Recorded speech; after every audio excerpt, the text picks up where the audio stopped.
Dans votre trésor, on va s'intéresser maintenant à l'emploi dans la restauration.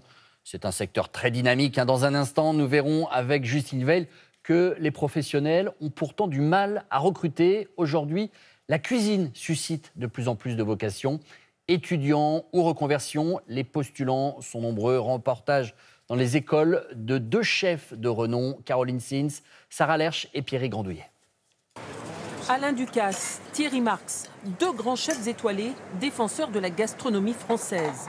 Ils ont créé chacun leur école de cuisine avec une démarche très différente.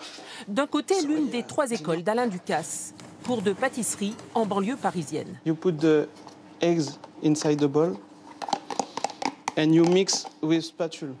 Ici, les professeurs parlent anglais, car la moitié des 230 élèves sont des étrangers attirés par cette formation. Ils viennent chercher cette expérience que nous avons en France, que ce soit en cuisine ou en pâtisserie, pour leur transmettre, pour pouvoir après partir à l'étranger ou retourner dans leur pays pour mettre en avant leur savoir-faire qu'ils ont appris en France. Ce jour-là, confection d'un Mont Blanc, un classique de la pâtisserie française.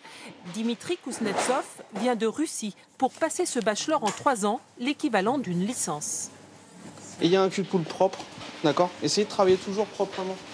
J'aime bien la cuisine française, c'est pour ça que je suis là. Je suis à la recherche d'excellence française. Tommy Saleras, lui, arrive du Nigeria, attiré par la célébrité d'Alain Ducasse. C'est un nom très respecté, il se connaît quand même dans plusieurs pays. Donc quand on entend Ducasse, on s'attend à la classe, le haut de gamme. 10 élèves seulement par classe et un professeur qui a travaillé comme pâtissier dans les palaces parisiens.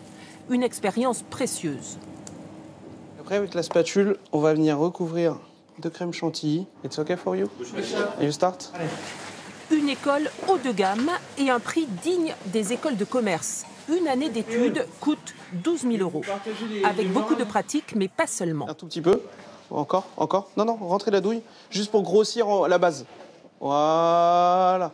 Si on a aussi de la théorie, on a du management, de la gestion, on a de l'hygiène, on a aussi des cours d'anglais. Rançon du succès, l'école est devenue trop petite.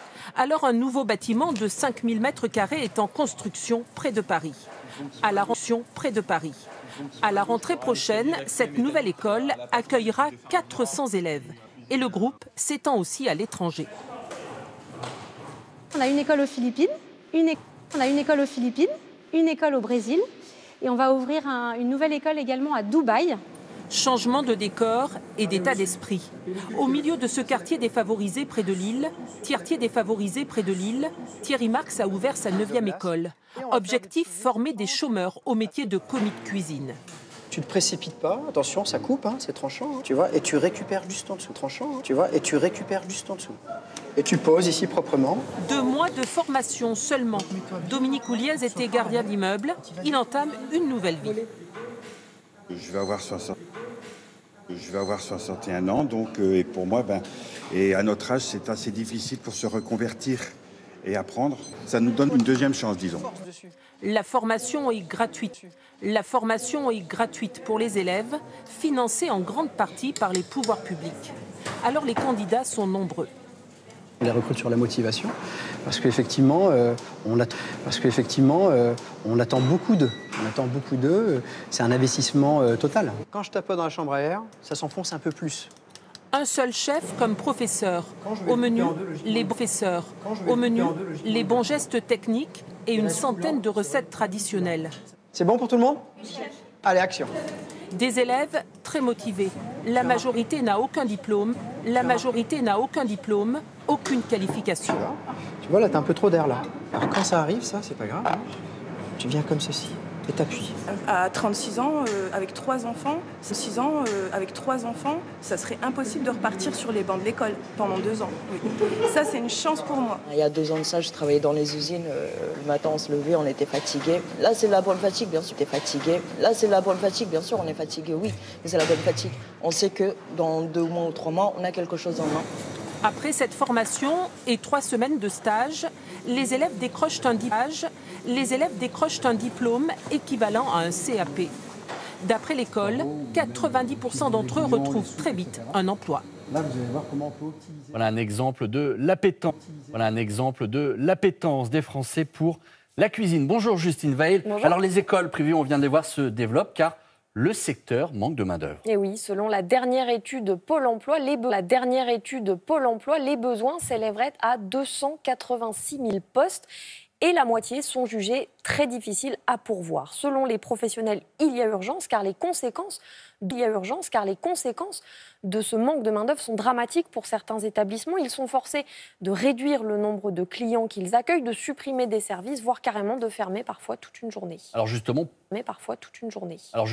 pourquoi tant de difficultés pour recruter ? Parce que les métiers de l'hôtellerie et de la restauration sont réputés durs, les journées sont longues, les horaires sont hachés, il faut travailler en soirée, les week-ends et quand tout le monde est en vacances.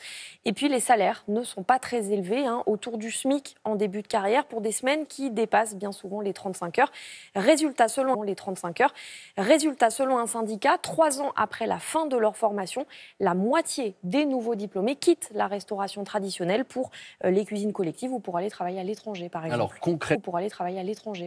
concrètement, Justine, qu'est-ce qu'on fait ? Quelle solution face à ce constat ? Alors on l'a vu dans le reportage, il y a les écoles, les formations privées pour former plus de candidats.